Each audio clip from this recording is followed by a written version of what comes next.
Hi friends, आज मी तुमच्यासोबत एक रेसिपी शेअर करणार आहे. पण त्याआधी आम्ही शेजारी एक कार्यक्रम होता तिथे जाऊन आलो.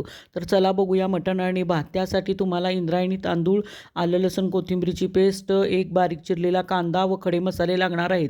मटण आपण हळद, मीठ, कांदा घालून शिजवून घ्यायचं. त्यानंतर कुकरमध्ये तेलामध्ये सगळे खडे मसाले घालून कांदा घालायचा व कांदा परतल्यानंतर आलं लसूण कोथिंबीरची पेस्ट घालायची व तांदूळ घालून घ्यायचा. मीठ थोडेच घालायचे आणि त्यानंतर मटणाचं शिजवलेलं पाणी आहे ते आपण घालून घ्यायचं व थोडे पीसही घालून घ्यायचे व त्यामध्ये आपण धने जिरेची पूड, गरम मसाला आणि तूप असं घालून कुकरला 2 शिट्ट्या करून घ्यायच्या. नेहमी नॉनव्हेज बरोबर जिरा राईस आणि साधा भात खाऊन कंटाळा आला असेल ना, मग ही मटण आणि भाताची रेसिपी करून बघा. नॉनव्हेजच्या जेवणाची अगदी लज्जतच वाढवेल. तर मग चला मैत्रिणींनो, ही भाताची रेसिपी तुम्ही नक्कीच ट्राय करून बघा.